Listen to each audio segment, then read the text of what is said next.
आज मी तुम्हाला चण्याच्या डाळीपासून मस्त अशी भजी बनवून दाखवणार आहे। ही आपली घरची चण्याची डाळ आहे बघा आणि ह्याला काय केलेलं 2 तास मी भिजत घातलेलं, असं मस्त अशी भिजली गेली पाहिजे डाळ चांगली। मिक्सरचं भांडे घेतलेलं, डाळीचं पाणी पूर्ण नितळून घ्यायचं, ह्याच्यामध्ये मी टाकून घेते।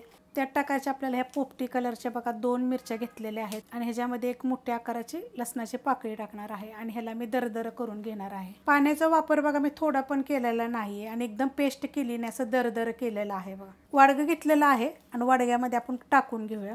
मीडियम आकाराचे 2 बटाटे बघा खिसून स्वच्छ धुवून मी पाणी पूर्ण नितळून घेतलेलं, तर हे पण आपण काढून घेऊया। ह्याच्यामध्ये कोबी बघा एकदम असा जास्त जाड पण नाही जास्त पातळ पण नाही, असं लांबडा लांबडा मी कापून घेतलेला आहे। एक मीडियम आकाराचा कांदा मी असा बारीक कापून घेतलेला आहे। त्यात टाकायची आपल्याला कोथिंबीर, छोटा अर्धा चमचा मी मिरची पावडर घेतलेली आहे। ह्याच्यामध्ये टाकायची थोडीशी हळद, 1 चमचा जिरे धने पावडर, त्यात टाकायचे बघा आपल्याला छोटा अर्धा चमचा ओवा, त्यात टाकणार आहे थोडीशी एकदम हिंग पावडर, चवीप्रमाणे टाकायचं मीठ आणि हे काय करायचं माहिती आहे का, आपल्याला असं दाबून दाबून चांगलं कालवून घ्यायचं आहे। आणि अजून एक गोष्ट सांगते, तुम्ही कधी हिंग टाकता का भज्यामध्ये, ती पण मला कमेंट करून सांगा। त्याच्यामध्ये बघा 1.5 चमचा मी बेसन पीठ घेतलेलं, आता हे काय करायचं मिक्स करून घ्यायचं।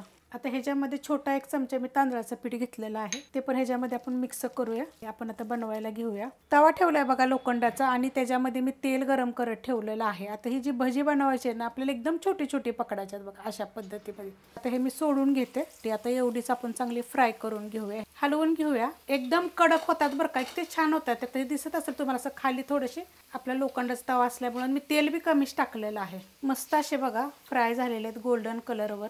आता हे असे नितळायचे, तेलकट होत नाहीत काही नाही। तुम्ही असे संध्याकाळपर्यंत जरी ठेवले का नाही तर तसेचे तसे राहणार बघा। गरमच आहेत बघा, मी खाली आत्ताच काढून घेतलेले आहेत, एकदम कुरकुरीत कडक एकदम।